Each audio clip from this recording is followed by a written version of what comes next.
Hi there, Russell Cummings here. Just wanted to take you through a tool that I use and I train lots of clients to use in having difficult conversations with people. And it's called the Grotto Tool, or the Grotto Conversation Tool, developed by a colleague of mine, Dr. Darryl Cross, in Adelaide, who's an amazing individual. It's a great tool. I've used it for many years. And Grotto is an acronym for the following things: goal, reality, options, direct action, obstacles, and homework. Let's just step through them. So this is a tool you use when you want to have a difficult conversation with somebody, either about a performance matter or a particular issue.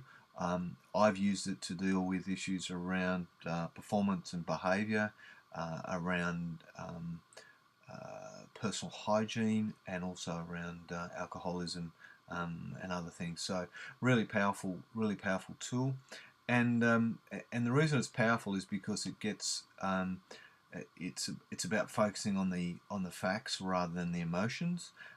It gets people to take responsibility, and then it builds a bit of accountability in there as well. So it's all about building responsibility and accountability for people's actions. So difficult conversation. So to start off with a goal. So how I use this is I actually map out the conversation under these headings and that I like to have, and sometimes I have a little cheat sheet that has some of the key points in it. Now it's a conversation, so it's not an interrogation. That's really important. So it's about saying, okay, the first thing is the goal. So,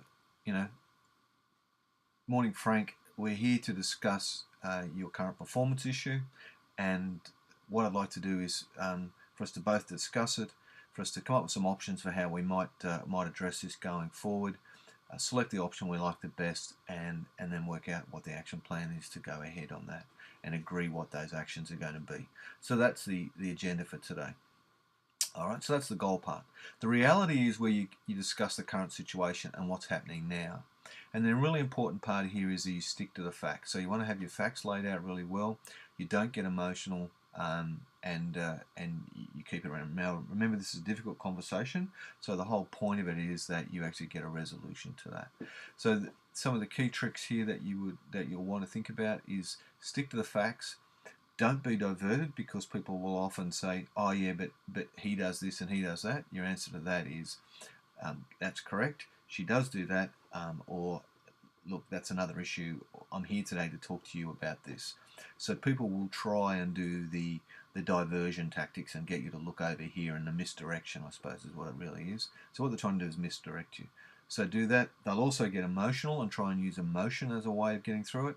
You need to just stay the course, stick to the facts, and start saying, okay, I understand that's how you feel. Let's talk about it, but here are the facts. This is what's happening now. So stick to the facts. You have a chance to present your case. Get them a chance to present their case. Again, stick to the facts and don't be swayed by a whole heap of other stuff. So you need to be clear on this before you start, hence the planning. Once you've had the discussion around what's reality, then it's about saying, so what are the options for us to move forward? Now, the key thing is here, you need to ask the question, so what are the options? So what do you think some of the options are going forward? And then you need to keep your mouth shut until they come up with at least one or two options. Because what people will often do in this situation is say, I don't know, and then rely on you to come up with the options. All they're doing is abdicating responsibility, because all they then say is, well, it was Russell's idea, it was a stupid idea anyhow, it was never going to work. I just went along with it because he's the boss. Okay, so you want to make sure that they are contributing in this part. Otherwise, there's a great chance that you won't get anything. So you need to keep your mouth shut. So people say, I don't know, got no idea what I'm going to do, I don't know. Say, okay, things like, okay, I want you to just wildly, I want you to think of the first thing that comes in your head and tell me what it is, what we should do. Or if you were thinking of a solution, what might that solution be? What are some of the options we've got going forward? And be quite persistent about it, and don't give any of your options until they've got at least one or two on the table. Then feel free to feed your options into it. So the next area is direct action. And this is about where we decide what option you'll choose and act on. Now, it may be a relatively simple thing to choose the action that you're going to use, but if you need a more complex thing, then you can use a tool like issue ranking to help you do that. Some of the criteria you might use in issue ranking are the ones that will have the biggest impact on the issue, and that are going to be the easiest for us either to implement or make the change. Could be one of the things. Now, the real power of this Grotto model is it's a bit like force field analysis, in that you then say, well, these are direct actions, but you say, this has been an ongoing problem, so there's going to be some things that get in the way. What might stop you, or what might get in the way of us doing this? Because we've been down this road before and it hasn't worked. It could be one of the answers.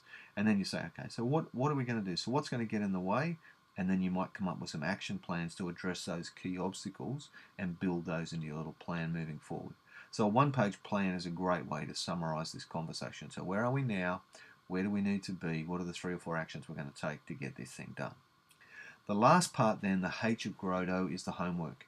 And homework here is saying, okay, so my understanding is that you will do this, this, and this, and you will report back to me on this date. So setting the review date is really important because you want people to come back to you on a specific date. So book the date and the time then where they're going to come back to you with the thing that they need to have done. I'd also set the expectation. There's no point in telling you the day before or an hour before the appointment that they've been too busy and haven't got it done. That will not cut it at all.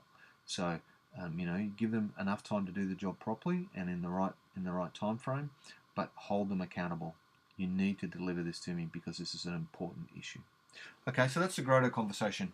A relatively simple tool.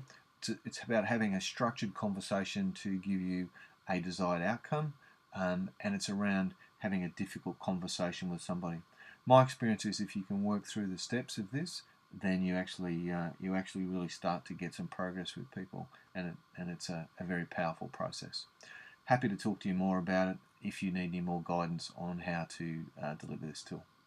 Okay, thanks a lot. Bye.